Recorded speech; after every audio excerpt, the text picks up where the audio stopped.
Thank you. Call to order zoning appeals for Monday, April 11, 2022.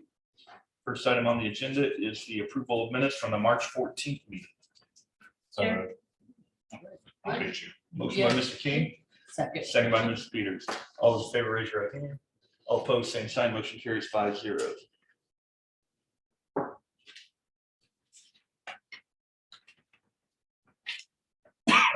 Next up, any special requests or continuances? Seeing none, there are one findings of fact, which is BCA 2022-006. Chairman, in consideration of the statutory criteria, I move that we adopt the written findings of fact as presented, incorporating the evidence submitted into the record as our final decision and final action for various petition number BZA 2022-006. Motion by Ms. Peters. Second by Mr. Fuller. All those in favor, raise your right hand. All opposed, same sign. That motion carries 5-0. Moving on, any old business? None. Any old business from the floor? Seeing none, we'll move on to new business, starting with docket EPA 2022-007, a development standard variance for 50 Airport Parkway.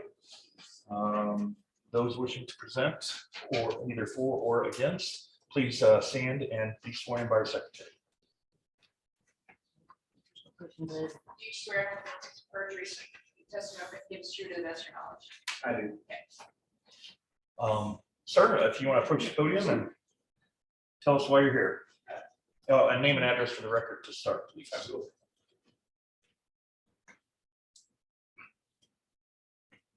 My name is Justin Schleicher with Midwest Maintenance Construction. We're located at 585 Sarah Court, Cleveland, Indiana. I am here on behalf of the owner and the tenant at 50 Airport Parkway. They are looking to install a new sign there on the roof of the property, which is why we're here for the variance. We are requesting a variance to allow for the install of a sign mounted on the roof there at that property. We're looking to install a 32.5 square foot channel letter signage that is mounted on the raceway. There's a rendering exhibit P of the staff report that shows exactly what we're looking to do. The curb facade here has a nice clean look with previously installed awnings. A roof mounted sign would obviously allow that facade to keep its current clean look, the most aesthetically pleasing for the area. Typically, or actually in that strip as well, there are already 2 roof mounted signs. So I believe that will kind of tie into the existing look of the strip there, where the open barrel roof hub kind of anchors that strip. The sign would be installed as depicted in Exhibit B, except it would be installed further up on the existing supports outriggers, which is something that the staff had recommended. So the top of the supports would not extend past the top of the channel letter signage. We would paint the supports of the sign to blend in with the existing roof. The raceway of the sign would be painted with the factory finish to blend into the existing roof as well. So our goal there is to try to tie it in as best as we can for the existing roof line. Again, we would utilize the existing electrical that's already established there at the roof level, so that there's no additional penetrations. We would continue to evaluate those existing support structures, make sure that they're sound as we're installing our channel letter signage. That is really all I have at this time. If you guys have any questions for me. Before we go there, do you have your answers to the statements of reasons? I believe so. Yeah, if you do, we'll read them into the record here. So I'll get you started with the number 1. The approval will not be injurious to the public health, safety, morals, and general welfare of the community because. Sorry, I'm paperless here, so I'm trying to You're get good. my phone. The approval will not be injurious to the public health, safety, morals, and general welfare of the community because the approval will not be injurious to. I'm sorry, I'm repeating myself. To the public health, safety, moral, and general welfare of the community because customers are used to illuminated building signage located on the roof throughout not only this existing commercial complex, but throughout the city of Greenwood. I was traveling yesterday, I believe it was Old Meridian, and did pass a couple of different locations. I believe there were a laundry stop and a village pantry there. So it's not something that's readily installed within the city, but it's something that has been accepted in the past. Two, the use and value of the area adjacent to the property included in the variance will not be affected in a substantially adverse manner because other businesses have similar limited signage mounted to the roof. Allowing this particular State Farm agent to install limited signage to the roof will create and allow a more uniform and consistent look to the existing commercial complex. So as I mentioned, there are a couple roof mounted signage already there at the complex. And the strict application of the terms of the zoning ordinance will result in practical difficulties in use of the property because citizens of the city of Greenwood are used to seeing a roof mounted sign at this location. By not allowing an illuminated signage similar to the other businesses, a prospective customer may assume that this office space remains unoccupied. In addition, the limited amount of available facade at this location doesn't lend itself to properly identify this location with the standard recognizable State Farm logo. Finally, a similar sign mounted to the wall would not be as easily seen from the street. It would make it difficult for customers to locate the State Farm office. Thank you. And then finally, number 4, the structure is not regulated under Indiana Code 8-21-10-3 for hazard air navigation. Right, anyone else wishing to speak to this? If not, yes. So previously, there was a State Farm sign here. They had taken the sign down, not realizing that they would forfeit their legal non-conforming roof sign. And they're looking to put this roof sign up in the same spot as their previous roof sign. As you mentioned, there is a limited facade there. The roof takes up a large portion of that facade. Staff has no objections to their statement, and he had discussed our proposals as well. Okay. And I noticed you had 3 conditions, Correct. recommended conditions, and I assume you're okay with all these. 1, the roof sign shall not exceed the size and shape as depicted in your submittal and attached to the report as Exhibit B. Number 2, the sign shall be mounted on the existing support structure as shown in attached Exhibit B, and that sign structure shall be painted a color that blends with the existing roof shingles. And number 3, no portion of the support structure shall be visible from above the top of the sign. Correct. Yes, we have no issue with that. In that case, anyone else, any additional? None So of there's 3. 3. Yes, there's one on the next page. All right. Close the public hearing. Oh, it's not on the, That's okay. it's As long as not I on know. the ballot. Gotcha. Oh, Any questions from the board, Ms. Peters, none for me. Ms. Fuller, No, no. Mr. King? No. Mr. Mull? I'm good. I have no questions either. Straightforward. Are all the notices, affidavits, statements, of reasons, everything? Yes, everything's in order and in the file.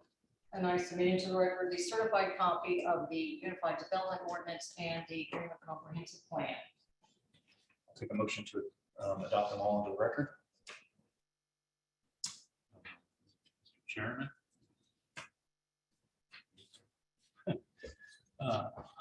I move that we admit all the evidence presented in regard to this matter, including the notices, receipts, maps, photographs, written documents, petitioner's application and attachments, petitioner's detailed statement of reasons, the staff report prepared by the planning department, certified copies of the Unified Development Ordinance and Comprehensive Plan, testimony of the petitioner, city planning staff, and any remonstrators, and all other exhibits presented, be they oral or written, for consideration by this board in regard to this petition, and to include the testimony of those present this evening. Motion by Mr. Fuller, Second. second by Mr. King. All those in favor, raise your right hand. All opposed, same sign. Motion carries 5-0. I'll take a motion on the ballot itself. Much. Oh, sorry. Chairman, I submit that we approve the motion with the 3 conditions identified in the staff report, and the roof sign shall not exceed the size or shape as depicted in the petitioner's submission and attached to the report as Exhibit B. The sign shall be mounted on the existing support structure as shown in the Exhibit B, and that the sign structure shall be painted a color that blends with the existing roof shingles, and no portion of the support structure shall be visible above the top of the sign. Ms. Peters, second by Mr. Mull. All those in favor, raise your right hand. All opposed, same sign. That motion carries 5-0. We will take final action in 2 weeks. We have agenda items in 2 weeks. Yeah, we don't have a new business in 2 weeks, but we take care of this business. So at our next meeting, we'll take final action. You can move forward with the staff. Thank you very much for your time. I appreciate it. Thank you. I'll take a motion to draft the corporation council to ask the corporation's council to draft written findings of fact. Chairman, having considered the statutory criteria, I move that we direct the Corporation Counsel's Office to draft written findings of fact regarding our decision on the variance petition presented in variance petition number BZA 2022-007. Said findings to specifically incorporate the staff report and the evidence submitted into the record for consideration and adoption by the Board of Zoning Appeals as our final decision and final action regarding this petition at our next meeting. Second. Mr. Peterson, Mr. Pollard, all those in favor, raise your right hand. All opposed, same sign. That motion carries 5-0. Next up is docket BCA 2022-008, development standard variance for 349 Lucas Way. Those wishing to present, please stand and be sworn in by the secretary. Swear to please perjury, the testimony gives true to the best of your knowledge. I do. Eric, tell us why you're here. Good evening, folks. Microphone, wait, there we go. Eric Prime, Van Baylor Law Firm, 225 South Emerson, here on behalf of William and Nancy Clark. Bill is here with me this evening. Nancy is out of state. We are here this evening to seek two variances, one for side yard setback and one for a rear yard setback for their personal residence at 3349 East Way in Shepherd's Grove subdivision. The staff has provided you a report and is favorable to this petition, and I will briefly go through and show you what's going on.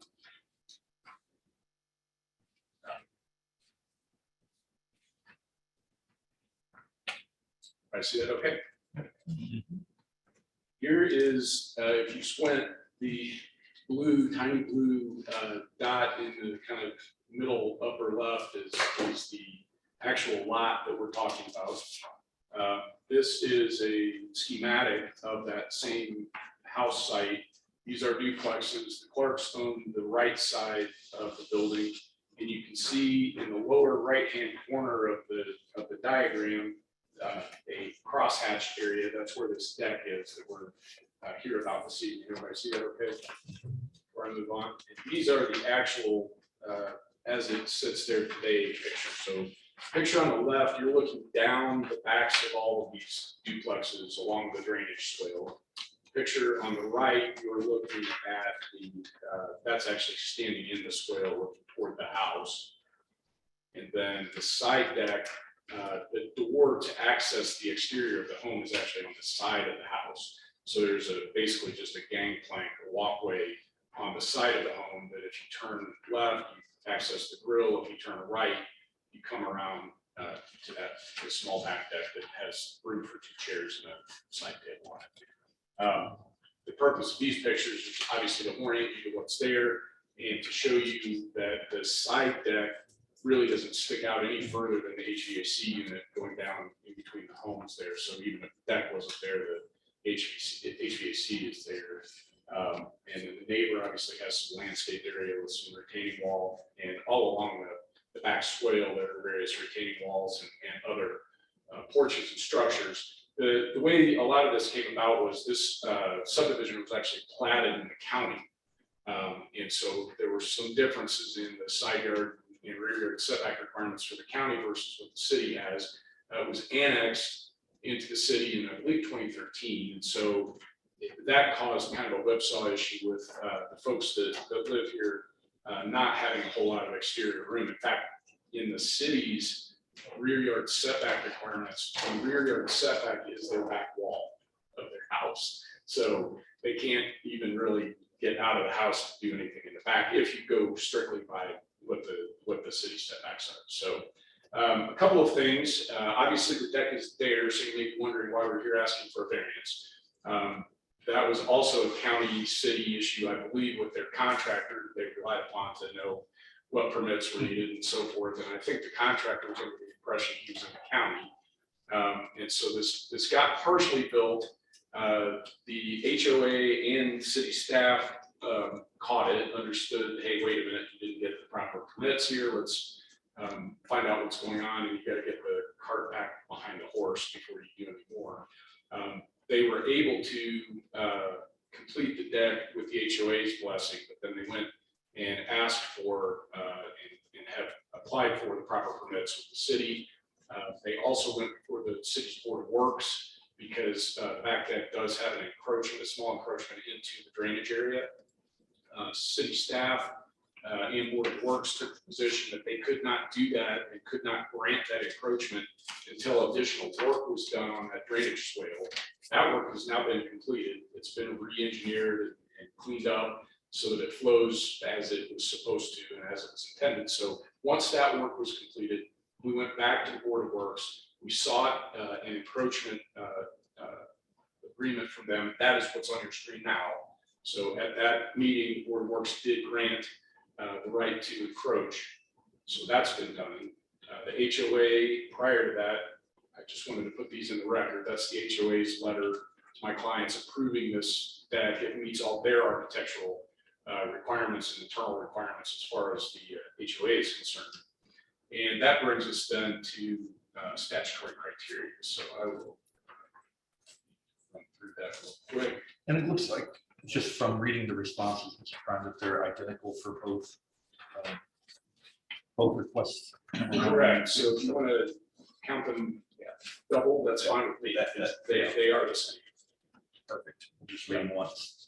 Yep, so the approval will not be injurious to the public health, safety, morals, and general welfare of the community because the approval of the request to decrease the required side yard setback will not affect any of these items due to the fact that the proposed deviation is relatively small.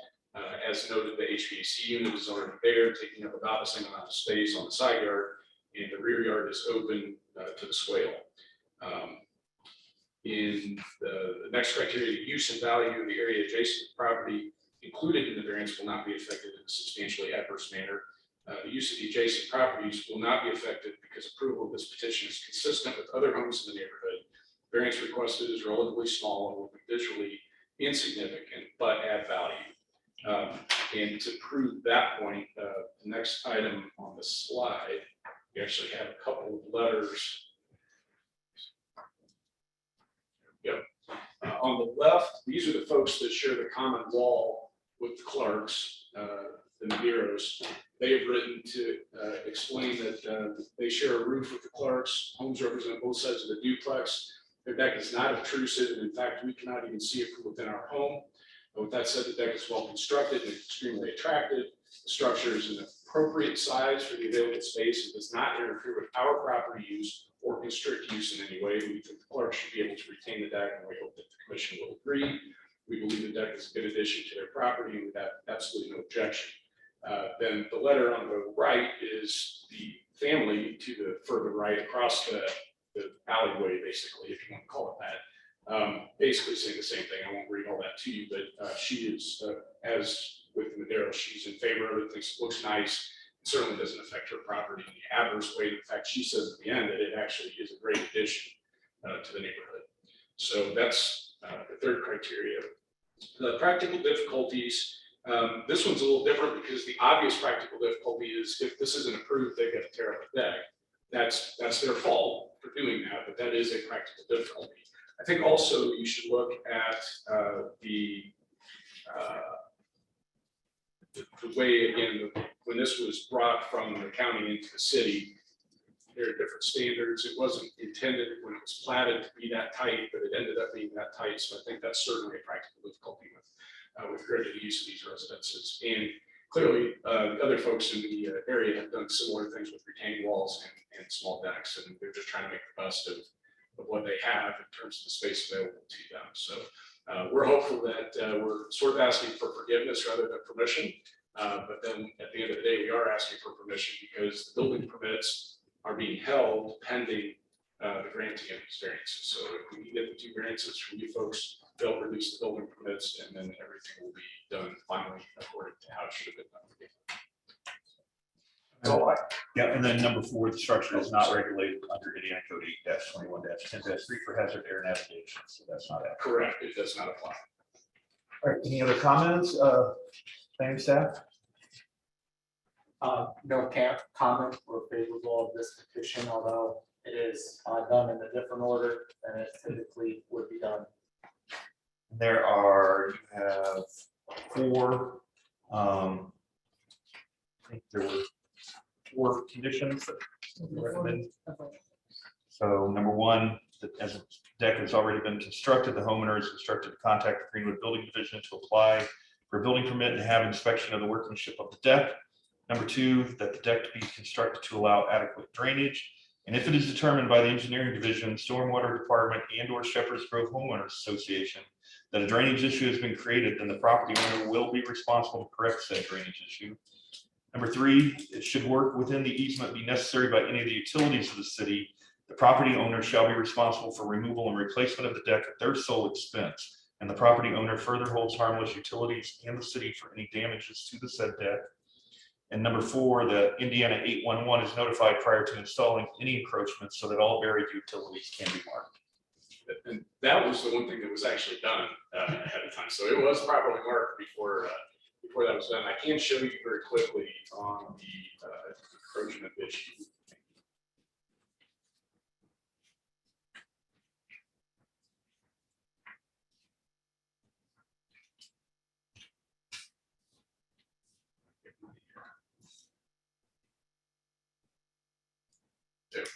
Sorry.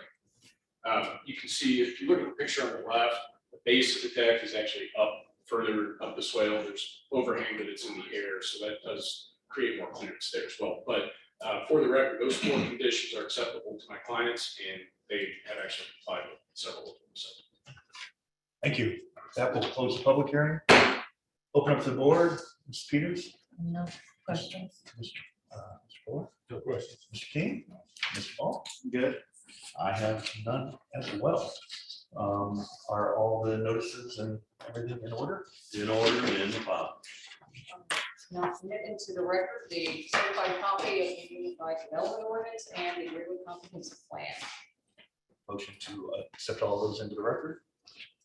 Mr. Chairman, I move that we admit all the evidence presented in regard to this matter, including the notices, receipts, maps, photographs, written documents, petitioner's application and attachments, petitioner's detailed statement of reasons, the staff report prepared by the planning department, certified copies of the Unified Development Ordinance and Comprehensive Plan, testimony of the petitioner, city planning staff and any remonstrators, and all other exhibits presented, be they oral or written, for consideration by this board in regard to this petition, and to include the testimony of those present this evening. Motion by Mr. Fuller, second by Mr. Wall. All those in favor, raise your right hand. All opposed, same sign. That motion carries 5-0. Take a motion on the docket itself, starting with request number 1. Chairman, I make a motion to approve the request for the variance of the minimum side yard setback from 8 feet to 3.5 feet with the conditions outlined in the staff report. Number 1 is the deck has already been constructed. The homeowner is instructed to contact the Greenwood Building Division to apply for building permit and have inspection of the workmanship of the deck. Number 2, that the deck be constructed to allow adequate drainage. And if it is determined that by the engineering division, stormwater department, and or the Shepherd's Grove Homeowners Association that a drainage issue has been created, then the property owner will be responsible to correct said drainage issue. Number 2, should work, 3, should work be within the easement be necessary by any of the utilities of the city, the property owner shall be responsible for removal and replacement of the deck at their sole expense. And the property owner further holds harmless utilities of the city for any damage to said deck. Number 4, that Indiana 811 is notified prior to installing any encroachments so that all various utilities can be marked. Motion by Mrs. Peters, second by Mr. Fuller. All in favor, raise your right hand. All opposed, same sign. Motion carries 5-0. Request number 2. The rear yard. Mr. Chair, I move that we approve request number 2 to reduce the rear yard setback from 20 feet to 8 feet. We just read these conditions. You want to read them again? You just said, I assume we can That refer is to the the same. Same form. four conditions as listed Same in four. the staff report and read into the record by Mrs. Peters. As she said. Motion by Mr. Fuller, Second. second by Mr. King. All those in favor, raise your right hand. All opposed, same sign. Motion carries 5-0. Take a motion to direct the Corporation Council graphic findings of fact.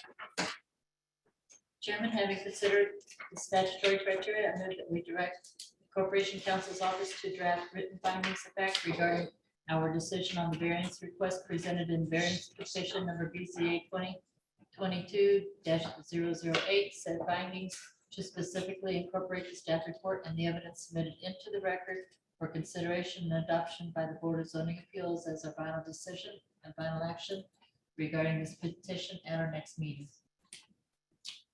Peters, second by Mr. King. All those in favor, raise your right hand. All opposed, same sign. Motion carries 5-0.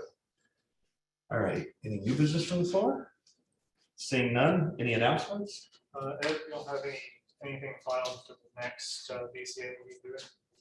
No, we do have planning commission. Yes. So you might want to approve a motion to convene at 6:45 instead of Or 6. or we can also just push findings of fact to the next BZA meeting, Then like we have in the past. we As long as it anticipate your doesn't next result two in actual BZA agendas being very full. You can, we do have a couple of meetings that are pretty packed and we're trying to manage those best we can, but we just have had a lot come in, so up to you whether you want those. If they've got a lot coming after that, 6:45 would be great. Yeah, Okay, I may have a challenge on that Monday at 6:45, so that, but to just get them done. we just need three, right? just need What's three. the date? It's the 28th. 28th. 25th. Yeah. Either So us 25th. That's for final. You'll both be out. Or you- I'll be here as far as I'm. I'll concerned. go 3. Do what? I'll go 3. Yes. Okay. Okay. So we want to do it at 6:45? Either way, Yeah. whatever's, Is anyone opposed to keeping it at 6? yeah, I don't want to sit here for Oh, 45. you will be here. So Yeah, it I has to thought be you here for said the you next wouldn't. one. No, I'll be here for 25th. I And got I really don't want to sit here for No, 15. I don't Let's like- wait okay, for the next then meeting. let's move it to 6:45. Okay. Do we need a motion for that? Yeah, it's a deviation from your published So moved. annual meeting. I have a motion by Mr. Fuller to move to 6:45 and a second by Mr. King. All in favor, raise your right hand. All opposed, same sign. Motion carries 5-0. So we'll meet 6:45. And the only other announcement is this is my last public meeting for the city of Greenwood. I am moving to the private sector. Moving where? Where? It's called a company called Envoy. I'm going into development. So we're losing Dale and Ed. Yeah. Ed's leaving too? Yes. Yeah, you told I us. heard 3 days, 3 weeks. Yeah. I was gonna So say. you'll be here for the next meeting. Yes. All right. Yeah, because I'm saying we have the next one. You but can't do Ed, that. You forget it. You wrote me into both of these deals. You can't be leaving yet. You gotta write it out with you, guys. Yeah. That's all right. Some decade sooner or later, I'd stay down. That's all right. I'm gonna be about 8 months behind. There you go. No other announcements? Take a motion to adjourn. So moved. Motion by Ms. Peters. We are adjourned.